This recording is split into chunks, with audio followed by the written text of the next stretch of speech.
Welcome to Shorty Supercoach and welcome to the St Kilda preview, and I can just sense the hate as I wrote out my notes for this video. I can just preempt some disagreement from you folk out there, but stay with me. There's a bit to talk about with the Saints and there's a lot to like, but equally just a couple of guys that are fan favourites that I just want to put a little word of warning out. It's not to bag them, it's not to dismiss them, but just have a little think about it. Now, for the lock, I've got Rowan Marshall. Now, he's a star, and he has been for a couple of years, averaging great numbers. Now, I don't think I need to convince you on him because the numbers suggest that you love him. He's in about 50% of sides. So I just want to cast a little word of warning. Now, there's just something about the selection that, I don't know what, but the gut feel says, oh, just be careful. He shares the ruck with Paddy Ryder. Now, that is historically a concern for players. Now, again, everything I'm going to say over the next minute or so, just know that I rate this bloke as a footballer. Very good footballer, great contested mark, insane below his knees for his height, does a lot of that very, very well. But I'm just saying, last year his average went down, 110 to 103. He was affected by Ryder. Now, I'm not saying he's dropping off the cliff or anything like that, but just make sure you know that when guys share the ruck, it can have a bad effect. Now, I know Marshall sort of fits into this category of, he's a fan favourite. We just love him, and he's sort of that guy that we just click into our teams without truly thinking about it. Now, he'll probably come out and average 110 for the first 7 rounds, and you'll all say, Shorty, you're an absolute nut. Why didn't you start with him? And I may well start with him. Is he in my team right now? No, he's not. Is he right on the cusp? Yeah, he is. But there is just something that makes me feel a little bit concerned about a guy who's sort of probably rucking only 40, 50% of the time, maybe less, because the more the season went on, the more they liked Ryder in the centre bounce. So just make sure, we are picking in essence a key forward who rucks quite a bit. So just keep that in mind. I'm not saying he's going to drop significantly in average, but I just think about it. And the risk, well, if you weren't pissed off with Shorty already, keep it coming. You will be now. Jack Steele. Why is this bloke in the risk category? He averaged 122.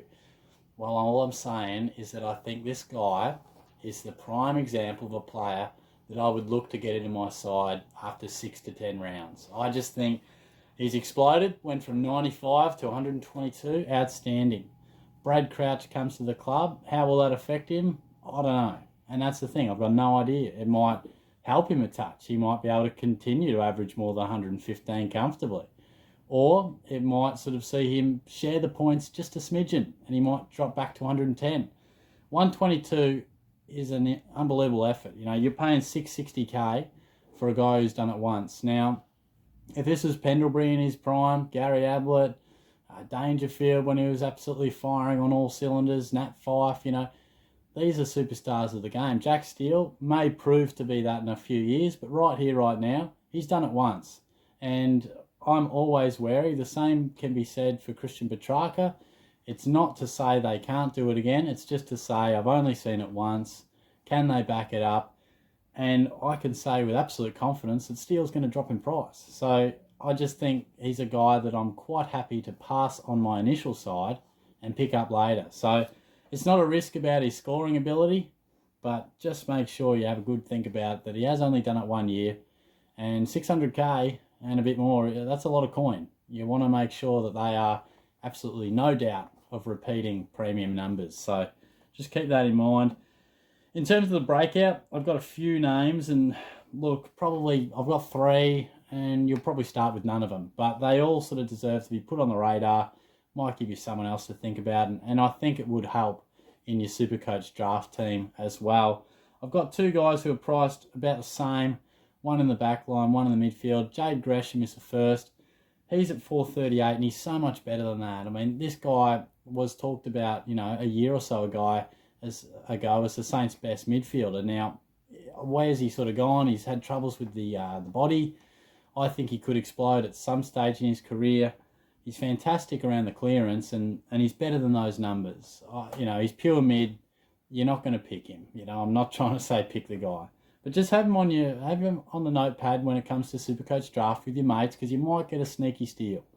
Hunter Clark is the other one in the back line, priced about the same, and he too is way better than these numbers. And at some stage, he will average in the 90s, and it could be this year. He's a class act. Look, if Brad Crouch didn't come to the side, I might be even more excited about this bloke, but he is a midfielder playing in the back line. I think that's a fact.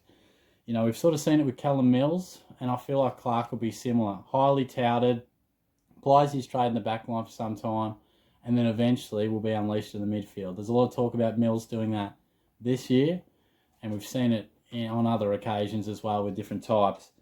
I think Clark is much better than what he's produced so far, and I'm not going to try and pinpoint when he does break out, but one day we'll talk about him as a genuine premium.